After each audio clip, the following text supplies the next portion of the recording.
Let me start by saying that I've spent years trying to convince myself that what happened that night wasn't real. But deep down, I know it was. Every time I drive at night, I can feel it creeping back into my mind. That suffocating fear. I'm sharing this now because I need to get it off my chest. Maybe telling my story will help me find some kind of peace. My name is Derek, and this is what happened on that godforsaken road. It was late October, and I was driving home after a long day. I worked as a traveling insurance adjuster back then, so I spent a lot of time on the road. That particular evening I was on Route 37, a two-lane highway that cut through miles of dense forest. The sun had set hours ago, and there wasn't another car in sight. Just me, the dark road, and the faint hum of my engine. I was about 2 hours from home when I saw it. A detour sign. Bright orange, with an arrow pointing to a smaller road that branched off into the trees. It wasn't on my GPS, but I didn't think much of it. Detours happen, right? I turned onto the road without hesitation, figuring it would add maybe 15 minutes to my trip. The road was narrow, barely wide enough for two cars to pass each other. Tall pines loomed on either side, their branches arching over the asphalt like a tunnel. My headlights barely pierced the darkness, and the further I drove, the more isolated I felt. It was as if the world beyond those trees had ceased to exist. About 15 minutes in, I noticed something strange. My odometer was stuck. It had been at the same mileage since I turned onto the road. I tapped the dashboard, thinking it was a glitch, but it didn't change.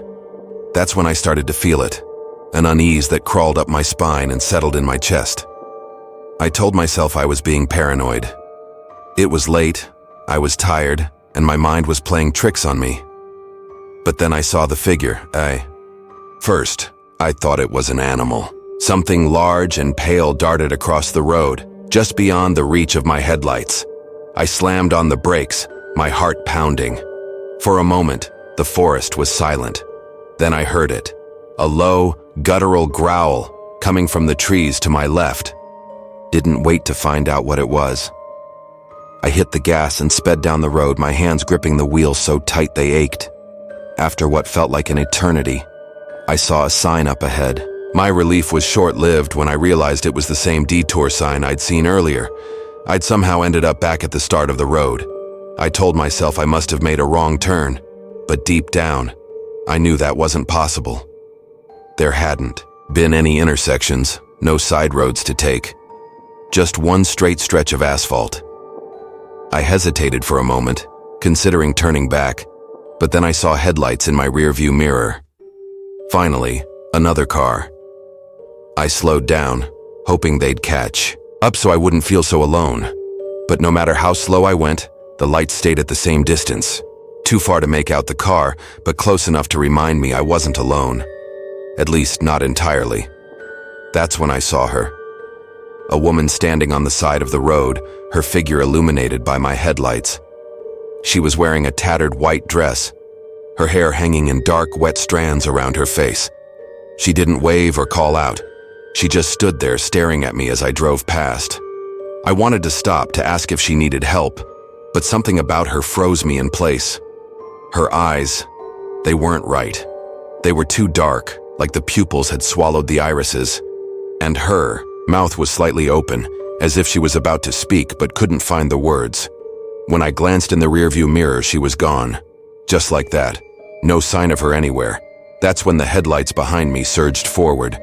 They were impossibly fast, closing the gap between us in seconds. I floored the gas, but my car barely seemed to respond. The engine roared, but the speedometer didn't budge. It was as if the road itself was holding me back. The lights were blinding now, filling my mirrors and casting long, twisted shadows inside the car. I couldn't see who was driving, but I could feel them. Their presence was heavy, suffocating, like a hand gripping my throat. Just when I thought they were about to ram me, the lights disappeared. Gone, as if they'd never been there.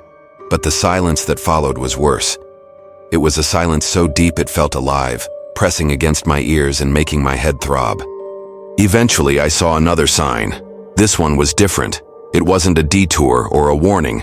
It simply said, End of the road.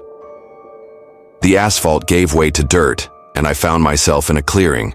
The trees formed a perfect circle around an old, decrepit house.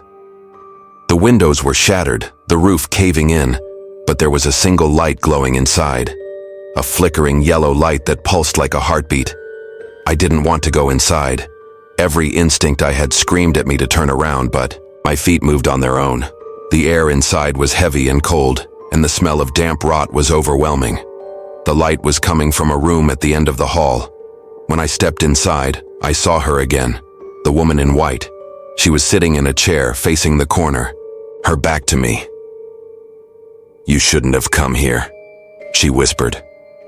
Her voice was hollow, like the sound of wind through an empty bottle. Before I could respond, she turned to face me, and then everything went black.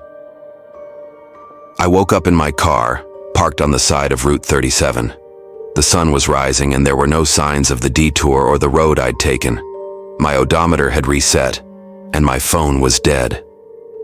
When I finally made it home, I told myself it was a nightmare, but every now and then I see her, in my rearview mirror, standing on the side of the road or reflected in the windows of passing cars. I don't drive at night anymore. I can't, because I know she's still out there, waiting for me to take the wrong turn again.